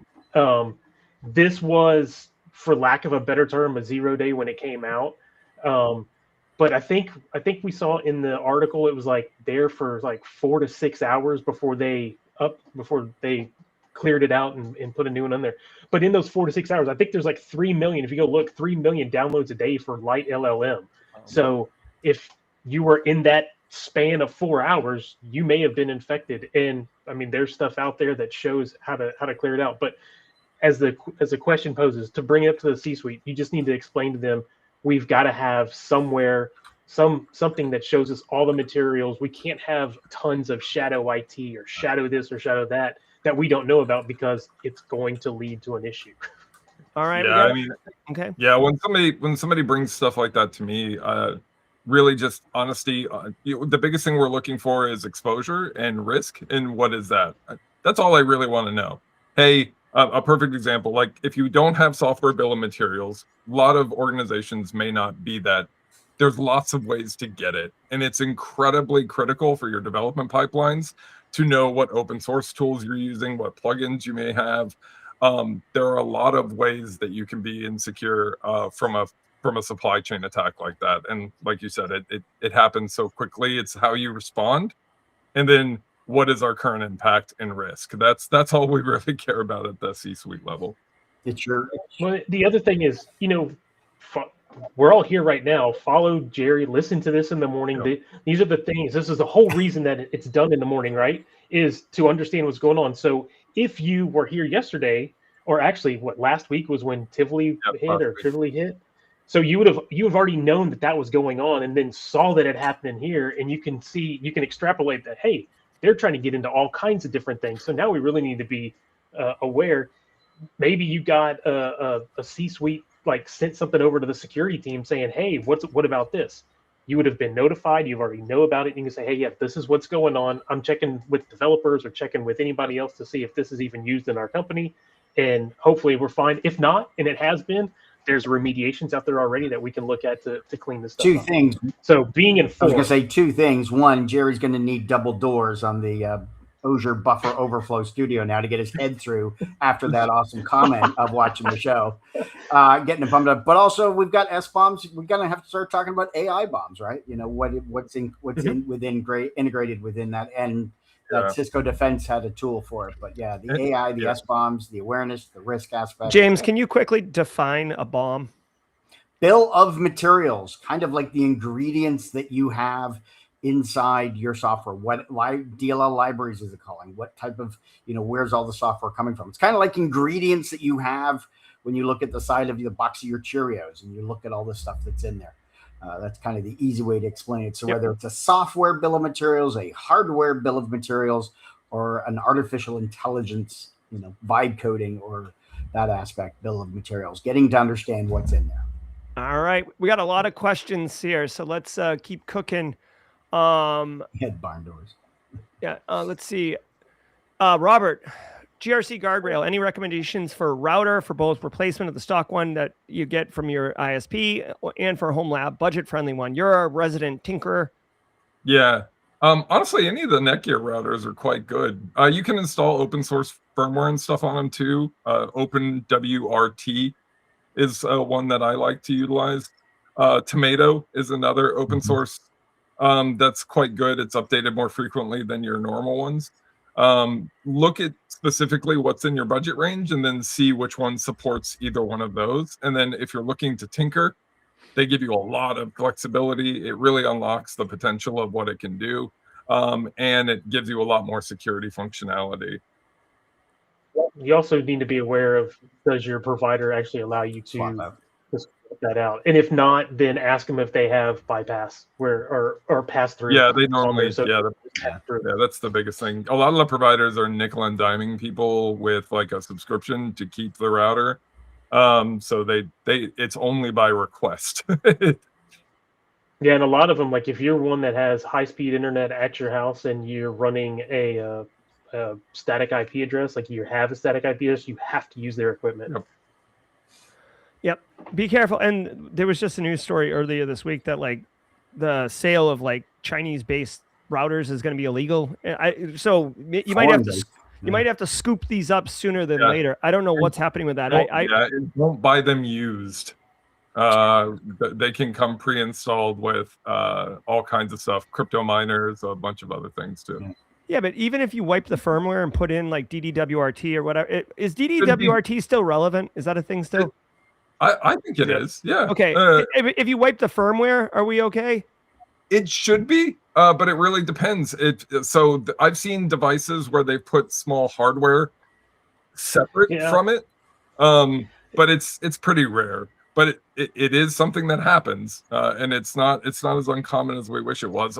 Another thing that they do, Jerry, is they'll have like a second software or a second hardware system inside the box, and then once you connect it to the internet, it reaches out and downloads the payload. So until then, yeah. All right. Yeah, that's a Key and Peele substitute teacher, desk clearing son of a. All right.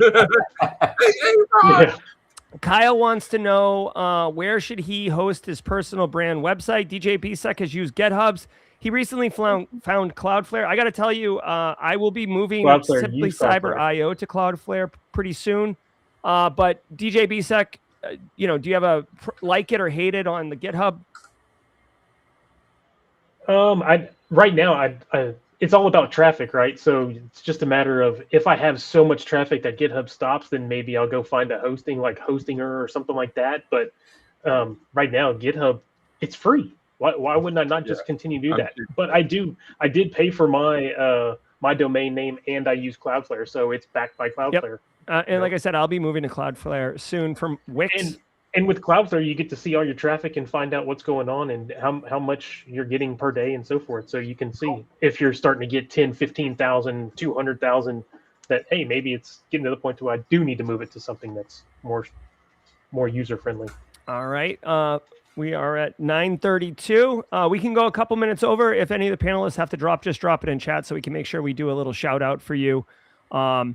Fleetus Post in the third wants to know, are we getting better at security as an industry or just getting better at reacting? Ooh, good question. Robert, thoughts on this one? Yeah, I would say we're getting better at reacting. Security hasn't changed much from what you need to do. Protect your perimeter, ensure the vulnerabilities are patched and updated.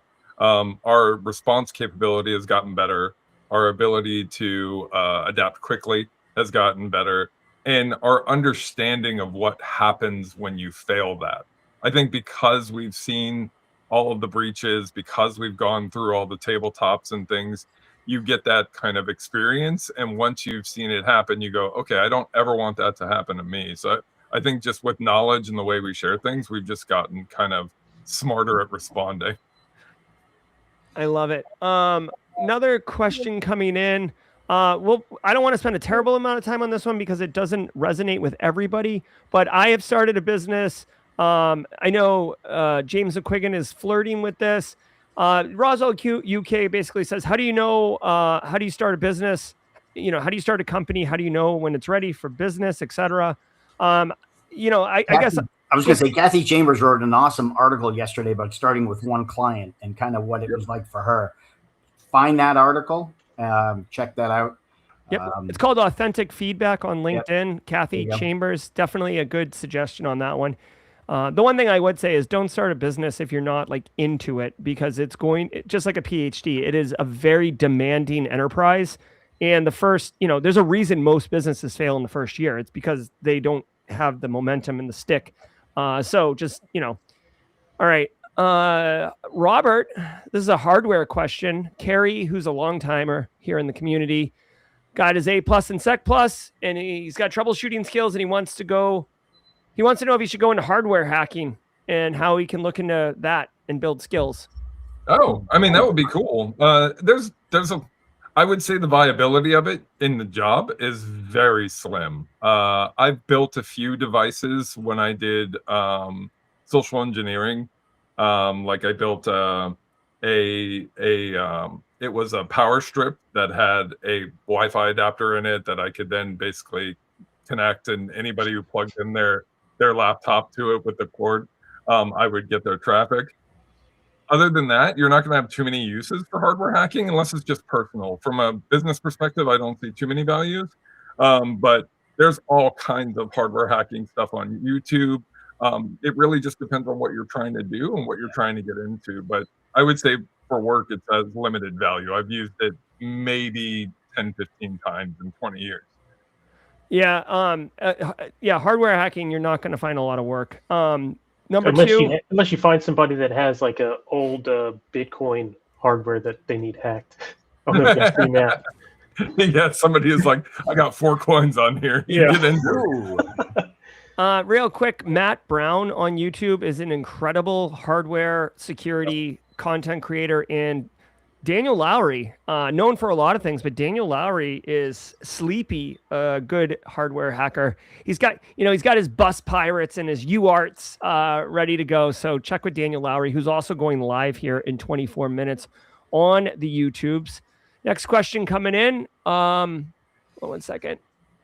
Yeah, and any time that I've ever done an operation like that, it was just to prove viability and to prove that it was possible. It was never like somebody's like, I need you to do this. I just wanted to prove that, hey, if an attacker got in, they could do this. Yeah, 100%. And even, I mean, I will say, Carrie, like, and everybody in chat, like, there is an opportunity here where you do something really wildly interesting doing hardware hacking, and that gets you a lot of publicity.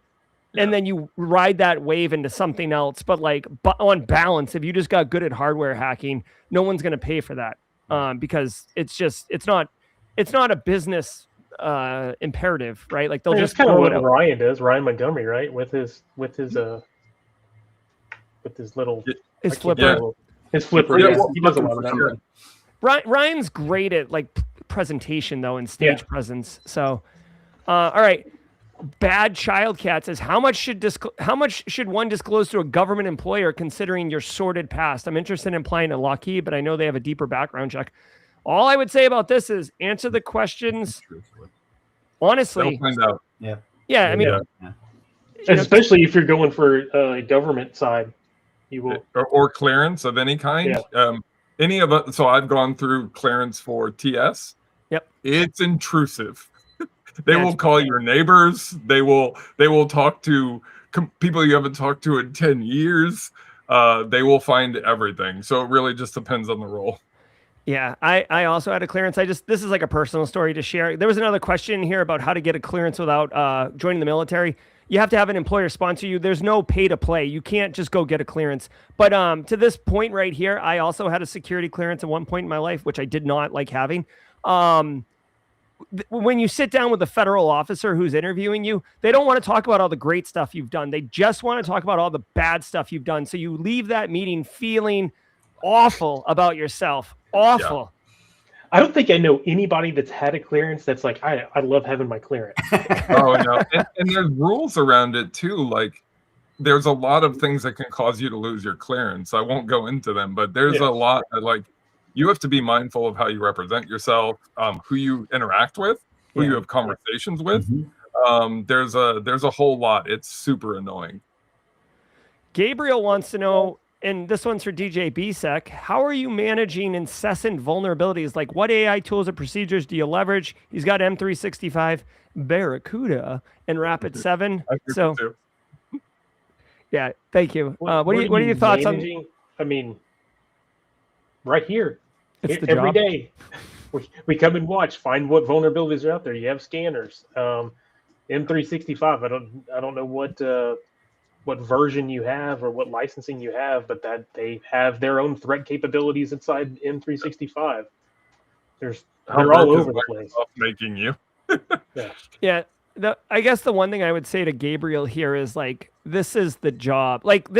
So I want everybody who wants to work in cybersecurity to work in cybersecurity. But I do have videos out there where I'm like, listen, it's not for everybody and I'm not gating it. What I'm saying is if you don't like constantly being challenged, if you don't like constantly learning, constantly staying current, it's not a good job for you because you will absolutely get trucked by the momentum of this. If this is like overwhelming you, it is the job. I mean, I had that same conversation the last 2 days. People have asked me, like they've asked me about something and I've just off the cuff told them what was going on. And like, how do you know all this? Because I read all the time. I watch Jerry's show. Constantly reading. Yeah. That's right. Like 24/7. Some people can't do it. And then you get it in the afternoon. In the middle of the day, you're working. Yeah, I mean, Yeah, go ahead, Robert. No, anytime I have a moment, I'm looking at my phone, reading RSS feeds on security. I run a vulnerability management program for a Fortune 500, so it is imperative that I know every threat that's coming, because the regulators are going to come ask, my customers are going to come ask, and I need to be able to have answers to my senior executives when they're like, "Hey, what are we doing about this?" Well, I do the same thing. I have a RSS feed that's pulling all the vulnerabilities, and then I have part of that feed where it's stripped down and it's filters for just the industry. Yep. Same.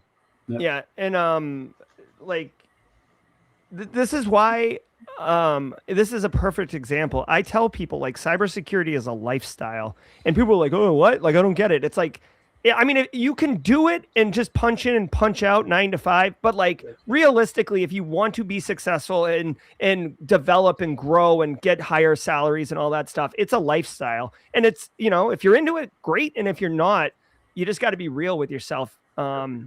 Even at the executive level, I was working till 1 o'clock in the morning dealing with an incident. So I worked for 20 plus hours. And that's just part of the job. And, you know, I was at my kid's game, and guess what? I had to leave. Like, I think that's the one thing that irks me is everybody trying it. Like, it's a personal pet peeve of everybody trying to get in and like, oh, how do I get in and do this and make, you know, these big 6 figures that I hear everybody's doing. It's like, you're going to work 20 plus hours a day. You're going to figure out, I mean, it's not just like you leave college and you got the book smarts to do it, and all of a sudden it's in your brain literally every single day. And I had this conversation because of the way AI is. The way AI is adapting so fast and moving rapidly so fast. I mean, Anthropic's dropping stuff, 3 things every day. And it's like, oh, well, what is this one doing? What is this one doing? You have to understand what's going on. Yeah, and you have AIs creating 0 days too. Like they're finding them, identifying them, and then posting about them.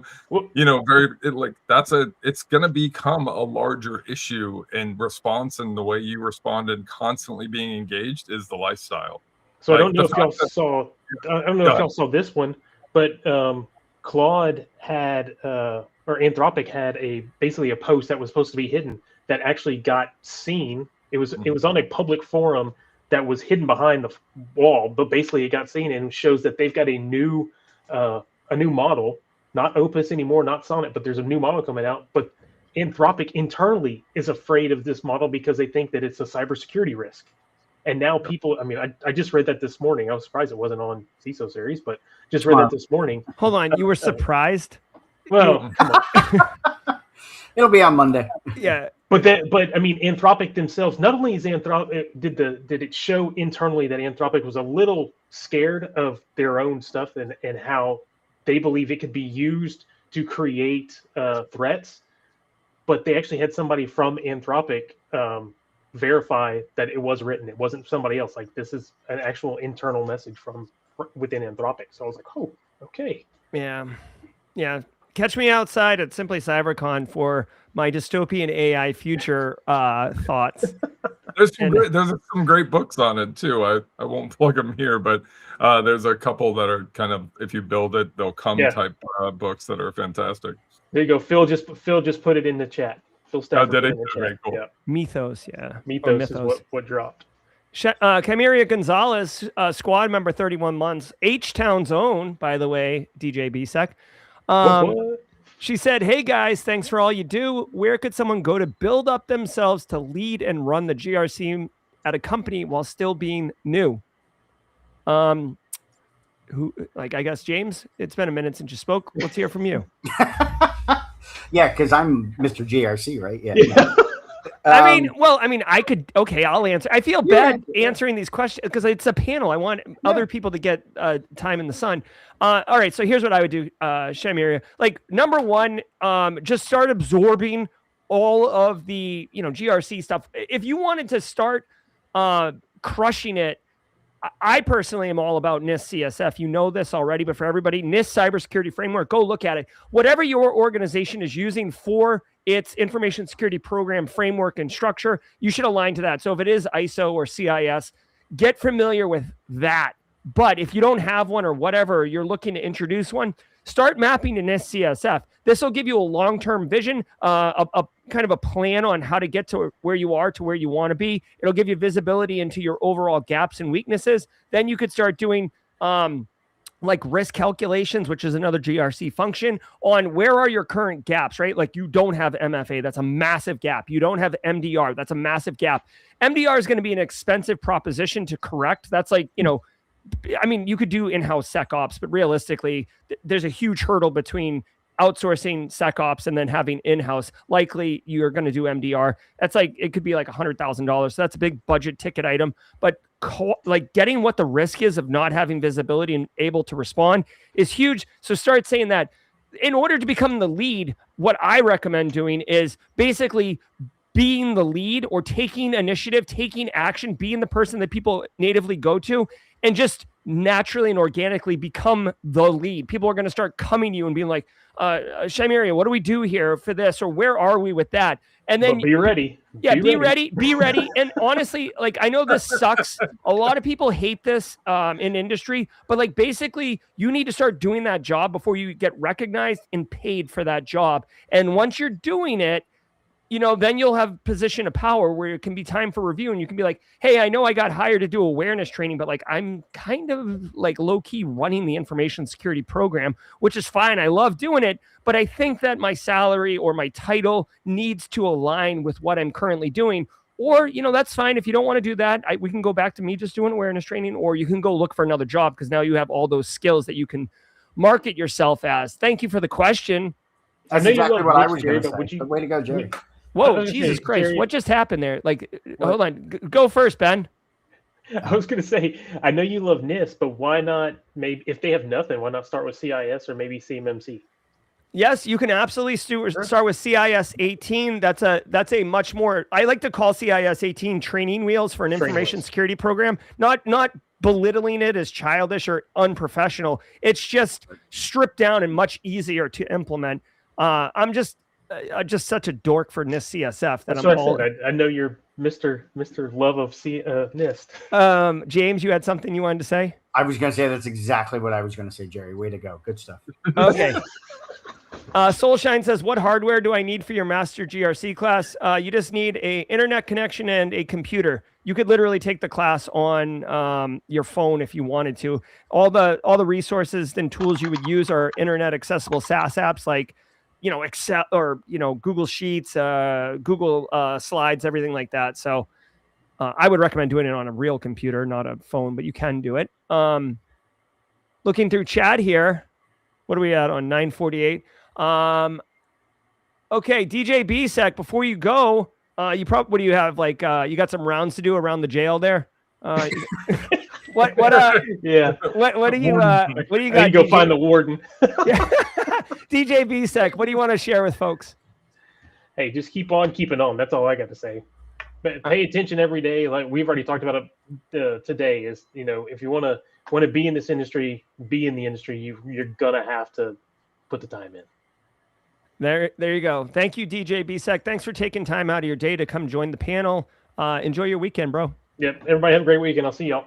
All right. See ya. All right. Couple more. Now we got, like, look at us getting, you know, I feel like that was the opening act, and now this is like main stage action.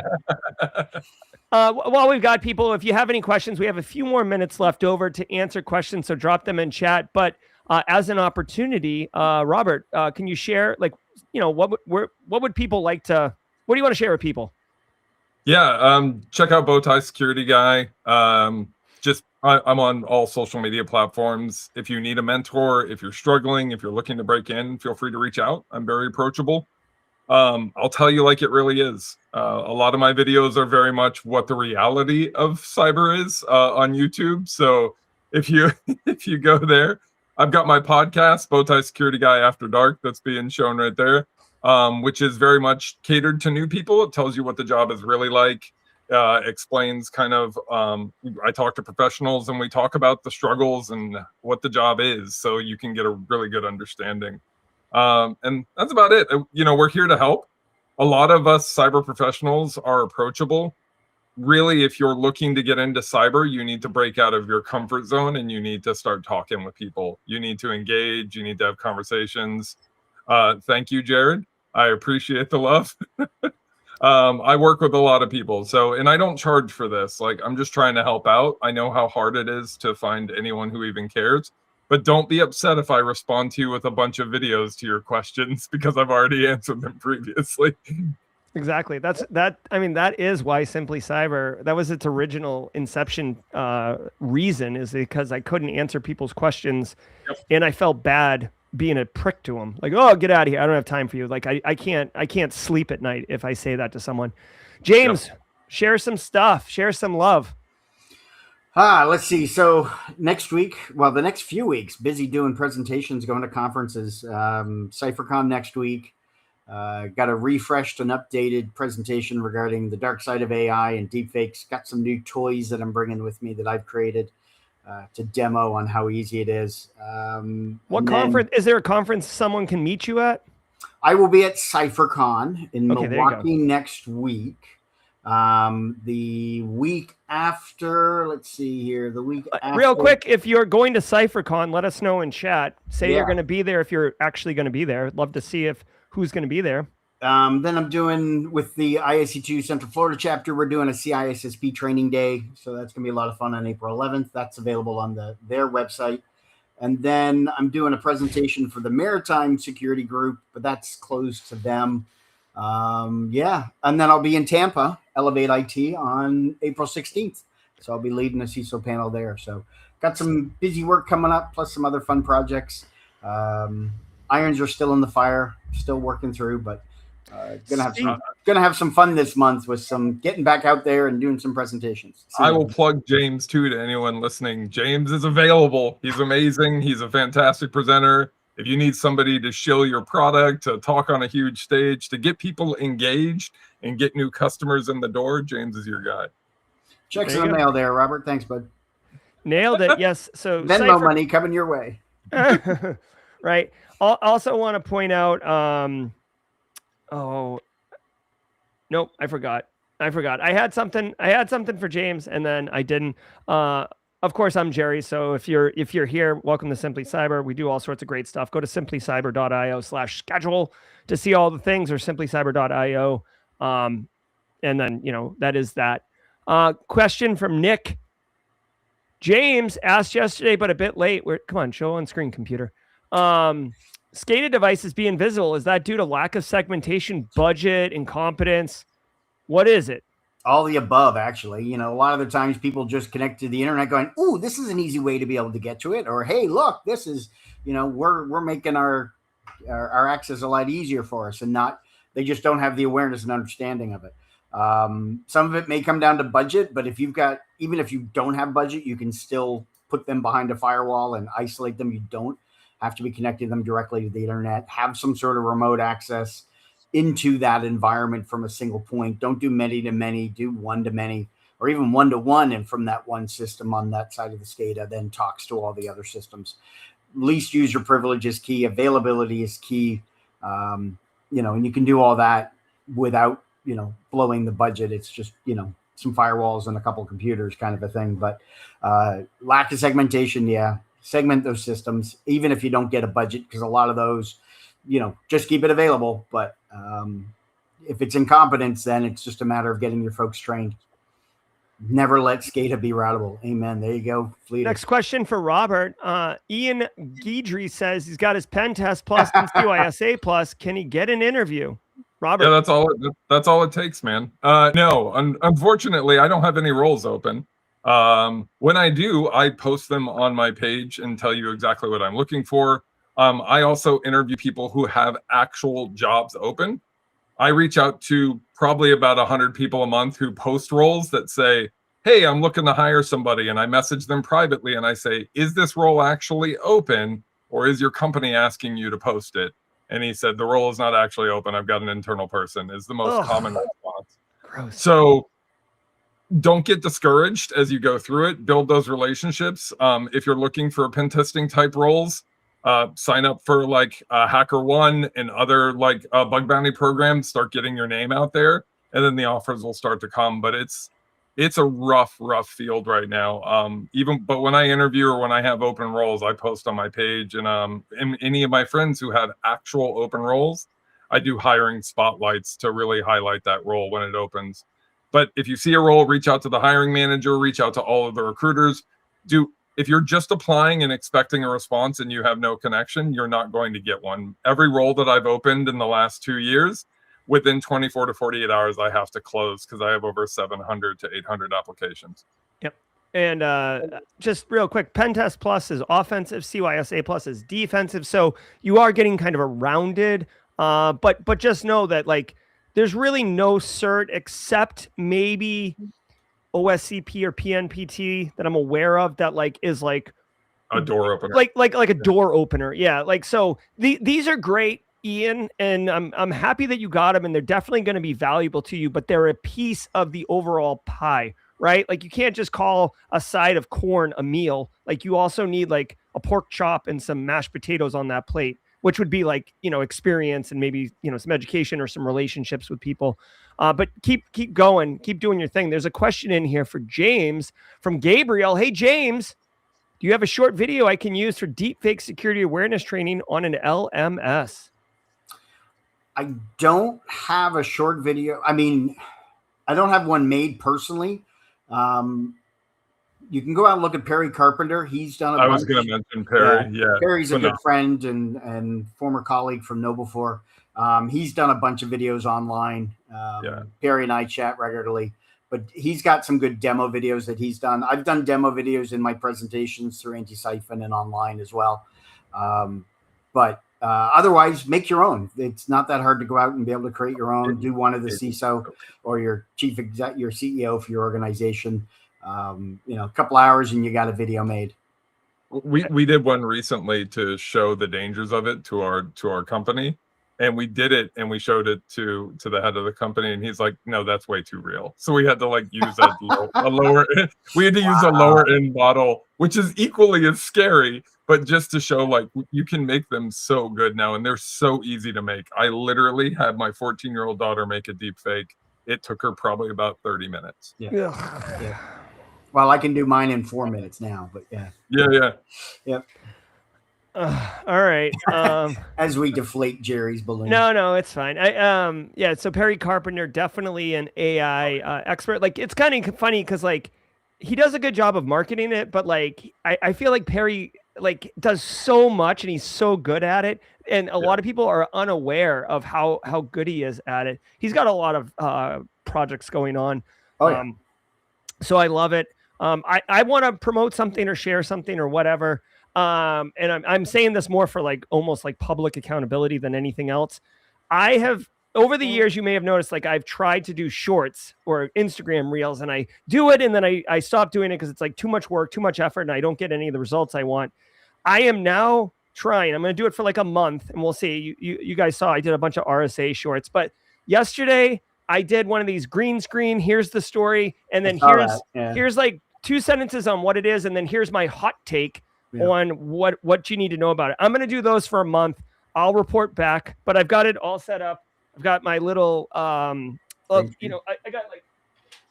got this like right next to my computer, and I got little DJI mics. So like the idea of like, oh, I have an idea, let me do it. I can be set up and recording in like 30 seconds, and then it can be posted in 60 seconds. So like in under 5 minutes, I can do this, which is a reasonable thing if I'm like waiting for a meeting to start or something. So anyways, stay tuned. I tell people to do this stuff all the time. I'm going to be doing it too, so I can speak from experience. So hopefully that's good. Guys, we are about to rip. Yep. So if you want to say goodbye, Robert, what do you got? That's it. Everything we talked about, I appreciate it. And anybody who's trying to get into cyber, who's working to kind of get in, just keep at it. No, it's a marathon, not a race. You're not going to get there quickly. You need to make connections. You need to build relationships. If you don't have a network, the odds of you finding an opportunity are very slim. You just have to put the time in to build relationships, find a mentor. If you don't have one, it doesn't have to be me. I'm not everybody's cup of tea because I'm very brutally honest, and you'll probably leave more depressed than happy. But I'm going to tell you the reality of the market and what you're getting into. And if you still want to do it, you're the type of crazy we want in this field, because you need to have a little bit of crazy. I love it. What he said, and go watch Daniel. Yes. Yep, I love Daniel Lowry. So he's going to continue the exact vibes of what we're doing right here. So I dropped a link in chat. Go get it. Also, shout out to Daniel wearing a Goonies shirt. That is a Kool-Aid, digital Kool-Aid man drink emote, if I've ever seen one. I'm Jerry from Simply Cyber. Thank you to Robert, DJ B2nd, and James McQuiggan at 35,000 for their time and expertise. Guys, go forth. Have a great day. We'll see you over on Daniel's channel, and have a wonderful weekend. Till next time, stay secure. See y'all later.